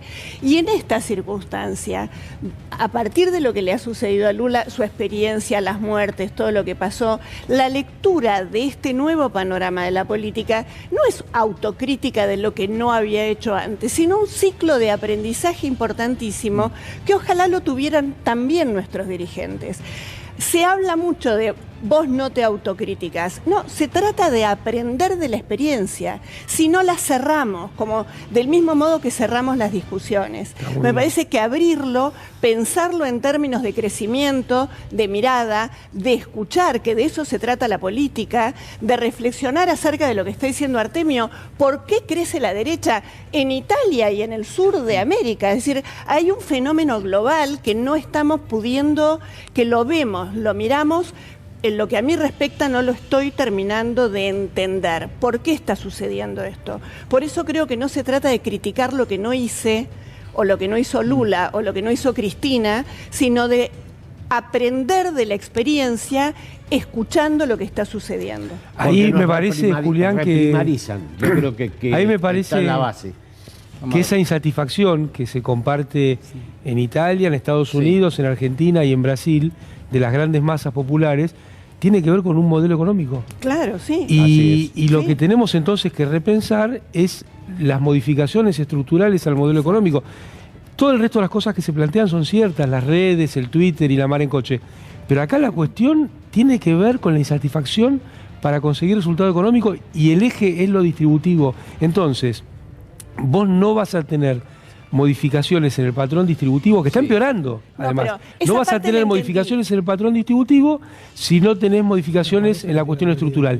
Y no vas a tener modificaciones en la cuestión estructural de la economía si los estados no se hacen cargo de las cuestiones centrales, de las cuestiones estratégicas. Vos fíjate que en los países centrales de Europa están tomando el control de los servicios públicos. Entonces, esto no es casualidad, esto no tiene que ver solamente con una coyuntura, tiene que ver con un patrón que viene desde el consenso de Washington, que ha provocado estos resultados. No es que pasan de casualidad, pasan por las políticas que se han venido implementando. Si los gobiernos populares no están dispuestos a encarar esas reformas estructurales que permitan bajar el grado de precarización y mejorar la cuestión distributiva, van a seguir apareciendo estos fenómenos cada vez con más asiduidad y más potente. Y no es casualidad que saque lo que saque Bolsonaro, como no es casualidad lo que sacó Macri. Para bajar el grado de informalización es necesario volver a tener un rumbo de industrialización para el país. Obviamente distinto al que tuvimos en la etapa anterior, nadie está planteando eso, sería un absurdo. Pero voy a hacer dos homenajes y con esto. Uno, a las relaciones de fuerza desfavorables. Hay un homenaje a más relaciones de fuerza desfavorables que Lula solo en un calabozo de 15 metros, muriéndose la esposa, el nieto. Más relaciones de fuerza desfavorables no se podían encontrar. Acá está, la mejor elección después del 2006. Y también los chicos del secundario, más relaciones de fuerza desfavorables que enfrentar al señor de la pauta universal, el nido donde dice que gobierna. Ahí están los resultados. Y a los obreros del neumático. Más relaciones de fuerza desfavorables que esa no podía haber. acá están los obreros del neumático, con un acuerdo muy digno. O sea, luchar sirve y provoca efectos. Lula lo muestra, pero también lo muestran los pibes del secundario, lo muestran los obreros de... ¿Es un mensaje para la Casa Rosada? Y Cristina en el 2018. No lo entendió. Cristina, yo le agrego a la lista de homenajes que bueno, porque acá como circula mucho que la sociedad se derechiza, que las relaciones de fuerza son todas desfavorables, que bueno, el peronismo nació con las relaciones de fuerza. Bueno, pero nació entonces, por eso. Pero no es por, si no hubiera nacido. Artemio, yo coincido con vos y sobre todo y todo el apoyo, ¿no? A los estudiantes que están llevando a cabo las tomas pidiendo por lo que se merecen, por sus derechos, además bancándose las mentiras, ¿no? De Acuña y de Larreta, que dicen que de un día para otro fue la toma y no pasaron todas las instancias como debía ser. Pero en ese sentido, y comenzamos el programa hablando de esto, ¿no? Que esta elección lo que había dejado en claro es que no hay avenida del medio, ¿no? Que era un lugar o el otro. Entonces, en ese sentido, yo tengo que sí o sí señalar que, por lo menos en nuestro gobierno, el actual, no está viendo esta situación de ponerse de una vereda o de la otra, con una inacción constante a la que estamos asistiendo, donde pareciera que solamente es el pasa, donde no son claros, por ejemplo, frente a lo que está sucediendo con los estudiantes y mandar a la policía de los Pero familiares. Úrsula, a ver. Yo lo veo como tengo que decirlo, que quizás es como una tibieza que el campo nacional y popular no se está bancando. Yo quiero retomar lo que y con lo de los neumáticos ni te cuento, pero, lo mismo. Está bien, pero quiero retomar lo que dice Amado y lo que dice Artemio, que para mí es vital, porque si no, vamos a plantear en términos de jerarquía qué es lo que hace falta. Claramente digo, un gobierno nacional y popular, como es el que tenemos hoy, y me voy a hacer cargo de estas palabras, se equivocó de agenda. Es decir, hay una agenda que no puso en marcha, hay una agenda que tiene que ver con lo que decía Amado, con la creación de valor, con la distribución de la riqueza, con la concentración de la riqueza. Digo, ¿dónde está eso? Y me parece que el mensaje que daba Artemio para la Casa Rosada es, señores, es el momento de implementarlo, porque ¿qué vamos a esperar? Nunca es de derecha criticar una política de derecha. Nunca le hace el juego a la derecha. Viste que nos decían no le haga el juego a la derecha. Pero ¿cómo se implementa esa agenda? Equivocó el rumbo el jefe de gobierno de la ciudad de Buenos Aires, que dijo que venía a saldar la grieta, que iba por el... Mirá cómo está. Pero a ver, si tuviésemos que... ¿En qué situación? Pero es muy bueno lo que sí, Julián, que es la agenda el problema. Esto va derecho a la Casa Rosada en un ratito. ¿Cuál es la agenda que tenemos que discutir para que no pase todo lo que estamos viendo que pasa en el mundo? Bueno, primero una agenda... la agenda distributiva e impositiva. Puse A, punto número 1. Julián, la agenda distributiva. La agenda distributiva. E impositiva, una profunda que reforma impositiva. Que incluye medidas para la creación de trabajo en el sector privado. Porque esto no es el sector privado o el Estado, es I. Pero ese I requiere, por ejemplo, que tengas tasas de interés bajas. Yo te doy la agenda. Entonces, el tema de las LELIC, que lo venimos diciendo desde el primer día del gobierno, termina siendo un problema por la tasa de interés. Termina siendo un problema en la cuestión cambiaria también. Y la no apuesta a un mercado interno robusto, o sea, como que hay una secuencia que primero hay que arreglar lo macroeconómico. Lo macroeconómico también es eso. Claro. Los ingresos de la población es la principal variable macroeconómica de un país. Por eso, cuando se definen agendas y cuando se conceptualiza, empiezan a aparecer definiciones políticas. Si vos dentro de las variables macroeconómicas a estabilizar o como quieran llamarlo, no ponés los ingresos de la población, te estás olvidando la primer variable macroeconómica relevante para tener demanda efectiva. Y relación de fuerza favorable. Y el primer punto de una agenda peronista también, ¿no? Digámoslo. Claro. Yo quiero hacerle hincapié en esto y juro que ya me callo. En el 2021... Te invitamos para que hables, te invitamos para que hables. No, habla, pero deja hablar los otros fuimos también. Con los peores salarios, las peores jubilaciones, pensiones, una distribución del ingreso que hacía que del 54% con Cristina estuvo bien en el 43%. Tuvimos una elección donde 4.100.000 votantes que acompañaron en el 2019 se quedaron en la casa. Porque la verdad que ninguno votó a Macri. Se construyó una ingeniería parlamentaria que nos puso en situación de debilidad, sobre todo en la Cámara Baja. Así es. ¿Qué decían los teóricos propios de la relación de fuerza desfavorable? ¿Ven? Tenemos una relación de fuerza desfavorable. Es no podemos endógeno. hacer nada. Reforma, Bueno, lo hubieran visto reforma antes judicial eso, y ampliación de la Corte, ¿no? Porque todo eso no se va a poder llevar a cabo si no hay una reforma judicial y una ampliación de la Corte. Cuando sos gobierno, la modificación... Hay tres pilares centrales. Pedro y Amado después. Me parece que hay tres pilares previo a todo, que son desayuno, almuerzo y cena. Claro. Esos son los tres pilares que nos van a permitir recuperar el gobierno. No puede ser que tengamos 8 puntos de indigencia. Eso es hambre. 8-8. 8-8. Eso es hambre.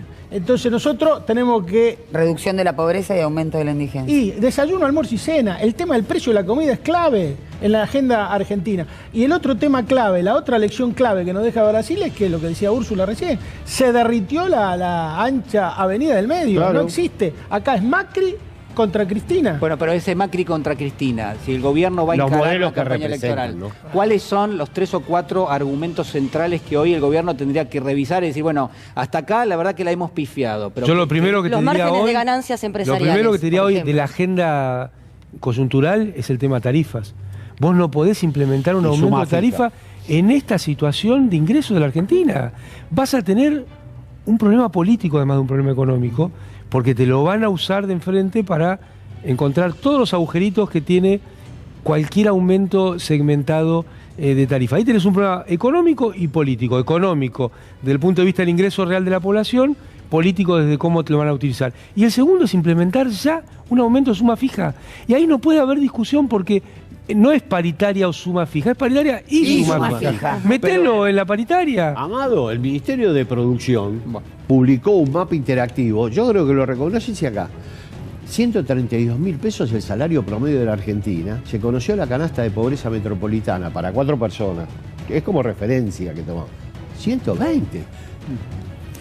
No, y además también me parece... tenemos que discutir? El salario es peor. Estamos A ver, excluyendo alquiler. El 60% de la población cobra 60.000 pesos. El salario nominal promedio en Argentina es 130 y una línea de pobreza es 120. Eso, estamos hablando de promedios, sí. Pedro. Los promedios son siempre muy enojosos porque hay dos pollos, yo me como los dos y no come nada, y hay un pollo por cabeza de promedio. Pero de todas maneras estamos hablando de promedio y los promedios mismos marcan que esto no se sostiene más. Suma fija y paritaria. No puede haber ninguna controversia ahí. Y lo que dice Amado, acá no estamos para bancar ningún aumento de tarifas porque la gente no, en términos de ingresos, no lo puede sostener. Pero no hay una agenda donde, a ver, el peronismo tradicionalmente ha tratado de expandir la economía, de generar que los sectores económicos crezcan. Digo, ¿eso está o no está? Antes de Néstor y después de muerto Perón, el peronismo, no hacía tantas cosas. Como vos decís, no expandía tanto las cosas. Con Néstor en los 90 no fue así. Lo resignificaron. Sí. Porque el peronismo, después de muerto Perón, tuvo su etapa de ajuste neoliberal claro en Argentina. Hasta la llegada de Kirchner. En el 2003 rompen 25 años de hegemonía neoliberal. Kirchner renueva el peronismo, lo reconcilia con la tradición de Perón y Evita, y entonces sí, comienza a expandirse el mercado doméstico, se generan 6 millones de puestos de trabajo. Por eso me hacen reír muchos teóricos que dicen, se acabó. Esto llegó para quedarse, no hay más trabajo para nosotros. Tienen un ejemplo reciente de un presidente y una presidenta que generaron no 1 ni 2 ni 6 millones de puestos de trabajo. Dice que no hay más trabajo en Argentina, que ahora lo que tenemos que hacer es no, y después tenés el tema jubilatorio. Cuando llegó Kirchner, 1 de cada 2 personas no tenía una jubilación, adultos mayores. Hoy tenés 100% de cobertura. Sí. No, quería también, me parece que hay algunos temas que tenemos que traer a la mesa, ¿no? Y que empezar a debatir los argentinos que siempre el establishment y el poder real señalan, ¿no? Siempre el problema es la pobreza, no son los ricos para nada. El problema es el gasto social, los gastos salariales, el gasto impositivo, pero no son los márgenes de ganancia que tienen las empresas, por ejemplo, que hoy definen el precio de los alimentos. Me parece un dato no menor empezar a hablar de conocer los márgenes que tienen esas empresas y ponerlos sobre la mesa a debatir. Y esto hay que primero empezar a dar la batalla verbalmente y traerlo para que todos los argentinos y argentinas sepamos que tal empresa tiene tal ganancia, se reparte tanto y además tiene el tupé, claro, tiene el tupé de cobrarte esto, porque quedan como escondidas. Y me parece que en esto, y lo señaló el otro día Cristina Fernández en su tuit, cuando habló de los márgenes, justamente cuando salió la información del INDEC sobre la indigencia y la pobreza, y marca la cancha, y mencionó y dijo, che, vamos a empezar a hablar de los márgenes extraordinarios de estas empresas que además monopolizan el alimento en nuestro país. Y me parece que es algo que tenemos que hacer y que el gobierno solamente queda en anunciarnos. Yo siento que el gobierno me cuenta lo que yo ya vivo en la mesa y lo que mis amigos, amigas y los que conozco saben, que no llegan a fin de mes, que está totalmente difícil poder conseguir un trabajo y vivir de ese trabajo, es decir, y no uno ser, solo, claro, uno solo, sí. Y no ser pobre. Y entonces sale un gobierno a relatarme lo que yo ya sé. Y me parece que, claro, a ver, si no se ejerce el poder, alguien lo va a ejercer. Y es claro que lo están ejerciendo estas empresas. A mí lo que me llama la atención de lo que decía la referencia, salió Cristina con ese tuit y salió Rubinstein a contestarle a Cristina. Y yo estaba repasando mentalmente. Yo no vi nunca en la historia argentina, no sé, alguno... Yo sí, a Guzmán. A Guzmán. Dijo, no iba a decir lo mismo.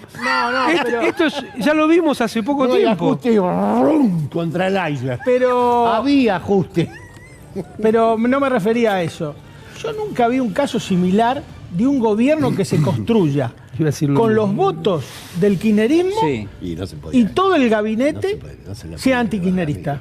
Es un caso único en la historia argentina. Yo no he visto otro que diga, mira, todos estos tipos ponen el 90% de los votos, armo el gabinete con todos tipos que son contrarios al que puso el 90% de los votos.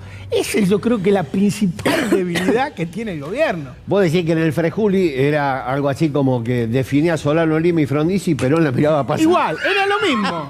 Eso sería lo mismo, similar que el Frejuli haya sido. No tiene que ver con la construcción, pero eso no tiene que ver con la coalición que se armó para ganar las elecciones. Pero, a ver, vos armas una coalición, pero no para que te pongan tus enemigos. No, claro. A ver, Rubinstein.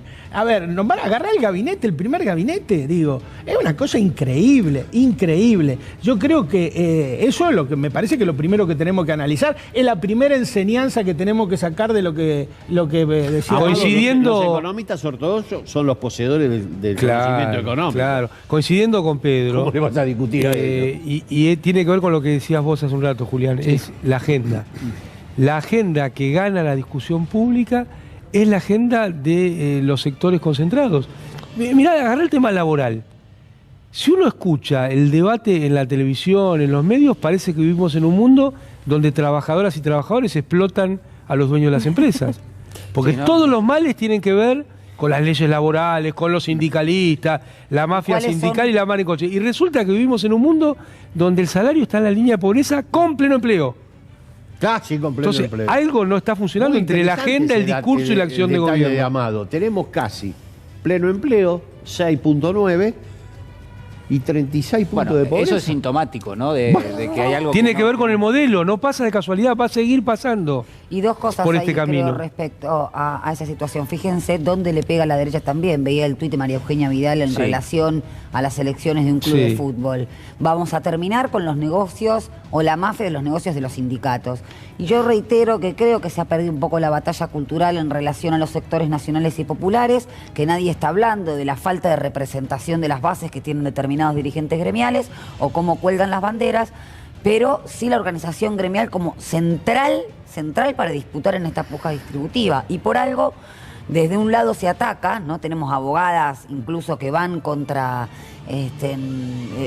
los ejercicios de los derechos humanos fundamentales representando empresarios, pero también desde un sector nacional y popular que de alguna forma o con tímida vergüenza no ponen en su lugar. Lo tuviste en neumáticos expresado horriblemente. Bueno, un macartismo, si el reclamo era justo. Pero por y había una tasa de ganancia de las empresas monumental para valorar o no su reclamo. Es increíble. Pero además, al Partido Verde. Artemio, otra cosa, yo por lo menos me hago cargo de mis palabras, en el gobierno de Mauricio Macri, donde incluso han perseguido jueces por meterse en las paritarias. Entonces, el artículo 91 de la Constitución Nacional, ni el presidente ni ninguno de los ministros tienen la capacidad o la facultad para pronunciarse respecto de eso, ni siquiera en su poder de autoridad de aplicación del Ministerio de Trabajo. No solamente eso, sino que fueron directamente en contra del sector de los trabajadores. Totalmente. En un sector con una metieron ganancia preso a sindicalistas que después fueron inocentes. Claro. Actualmente. Entonces el lawfare también, y cierro con esto, con las relaciones educativas de las que hablaba Úrsula. Fíjense también cuáles son una de las bandas de los pibes. 5º año laburando en sirviendo los nachos en cadenas de cines, lavando platos, y eso teóricamente se reviste con el eufemismo del aprendizaje. Esa es la educación. Las pasantías de Pero se llenan la boca después hablando de la noche de los lápices, ¿no? Esto de aprender en el trabajo... Esto de aprender en el trabajo es algo que la humanidad había abandonado después de la esclavitud. Claro, el aprendizaje en el trabajo era la esclavitud. Después vino el aprendizaje fuera del trabajo.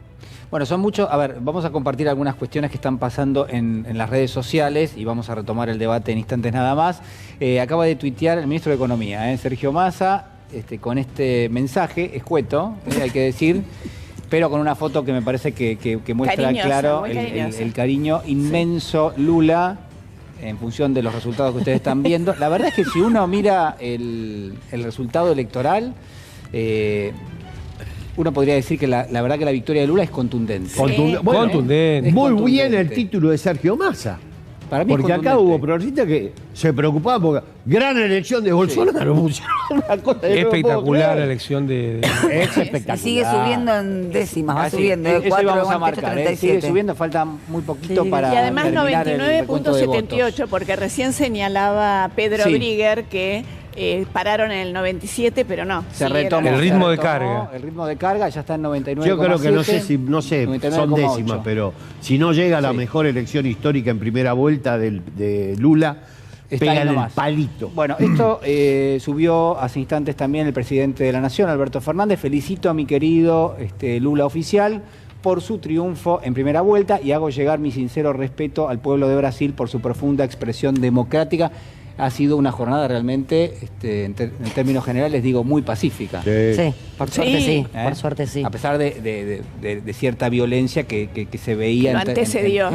En las campañas. Fue una campaña dura. El último tramo fue muy duro. Sí. La campaña electoral. ¿De Lula? No, en cuanto a la violencia. El clima de la campaña. El clima era mucha violencia. Complejo. Bueno, eso puede explicar por qué en las encuestas Bolsonaro daba muy por debajo. Sí, si vos querés sobreexpectativar un candidato, puede hacer dos cosas. Decir que gana con 500 puntos o decir que pierde por 500 puntos. Las dos cosas tienen los mismos efectos. Yo creo que, hago una hipótesis súper discutible.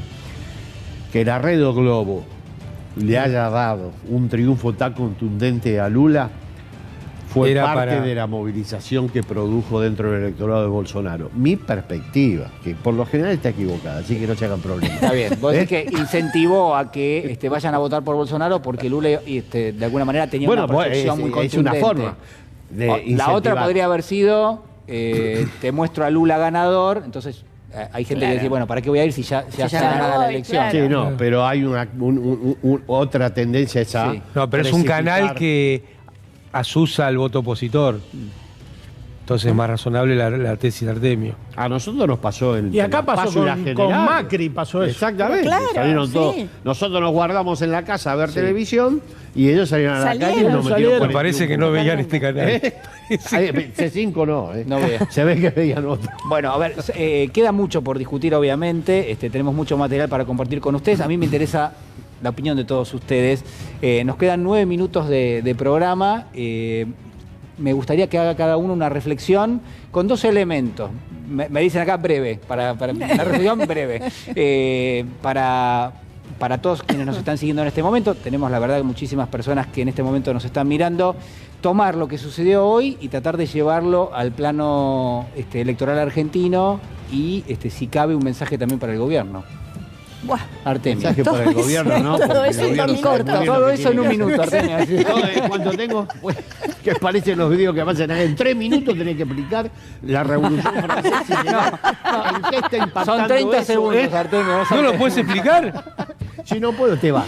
Son 30 segundos, Artemio. No, las lesiones son bastante claras. Hay que tomar una definición política central, un rumbo que privilegie las condiciones de vida de los sectores que uno dice representar.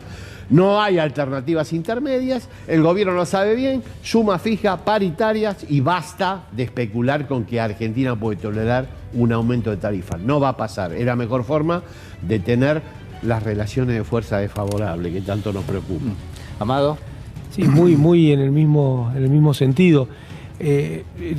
Lo indispensable es modificar la cuestión distributiva, los ingresos de nuestra población. Y la agenda macroeconómica no puede estar vinculada solamente a la agenda de las necesidades de las grandes empresas o de algún sector, como fue el dólar de 200 pesos para el sector exportador. Es comprensible en un camino donde te querés fortalecer. Ahora, si es el primer paso de un camino por el cual cada vez vas a ceder más, va a ser muy difícil poder dar respuesta a los grandes sectores de la población. ¿Hay en este momento en discusión algún proyecto que vaya en ese sentido? ¿Te parece que el gobierno en este mismo momento tiene en carpeta algo de eso? ¿Algo que está proponiendo? Yo lo veo porque para mí tiene que ver con cuestiones estructurales. Esto no lo resolvés con una medida de un día. Esto vos necesitas bajar la tasa de interés, que haya mucho más inversión en la economía productiva, que mejoren los ingresos de la población y, sobre todo, detener el proceso inflacionario, que a esta altura del debate está claro que tiene que ver con cómo se apropian los sectores dominantes de los dólares que están dando vuelta, más que con cualquier cuestión, entre comillas, técnica, como puede ser la emisión o el gasto público. Está claro que no son esos los factores y que sí es la puja distributiva la que está también generando un problema inflacionario ya insostenible para la población. Se apropiaron de 70.000 millones de dólares en el lapso 2016-2022. Sí. A través de, entre otros, el mecanismo inflacionario. Decir, tanto Artemio como Amado, agrego la justicia. No hay ninguna posibilidad de generar nada de lo que ellos están mencionando sin una justicia que deje de estar siempre del lado de los poderosos, de las élites, la cautelar con el tema de los medios, de la posibilidad de acceder a Internet. Bueno, sin justicia no podemos funcionar ni las mujeres, ni las disidencias, ni la economía. Si no entendemos, si el gobierno no entiende que tiene que interceder, que hay que modificar la estructura de la Corte y que tenemos que dejar de mirar con la ñata contra el vidrio una justicia que nos hace pito catalán y se ríe de todos nosotros. Úrsula. Lo mío bien breve, Julián. Me acabo de, a menudo me viene a la cabeza el tema Vicentín. Claro, sí. Y el primer reculazo, ¿no?, que vimos desde el gobierno nacional, y me acuerdo del presidente salir a decir, bueno, yo pensé que lo iban a tomar mejor.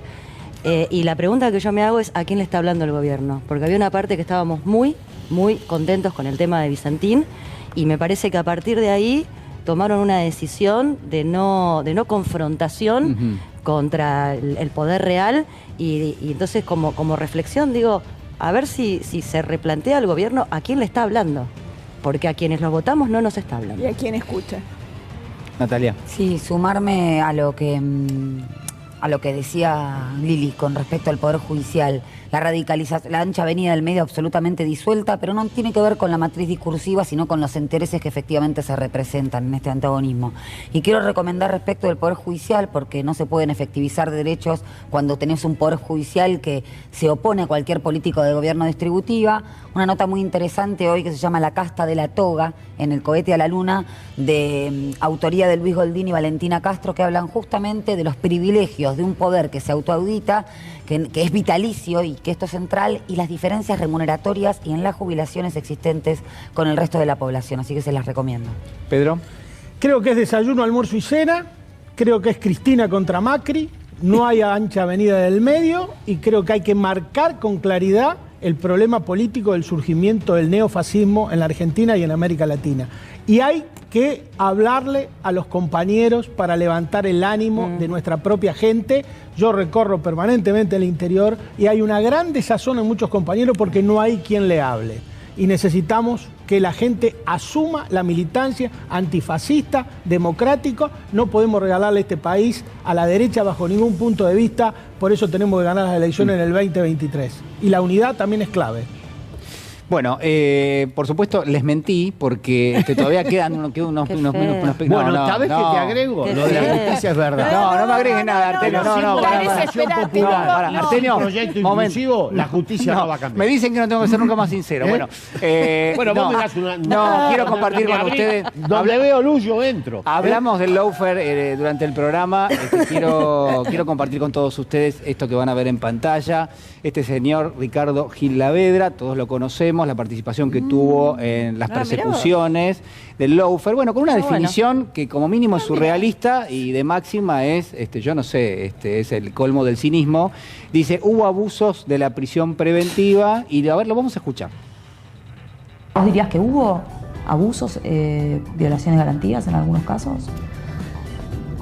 A ver, yo creo que es posible, y es posible, bueno, que ha habido abusos de la prisión preventiva, no cabe la menor duda. No cabe duda de que ha habido abusos de la prisión preventiva. Pero no me cabe duda.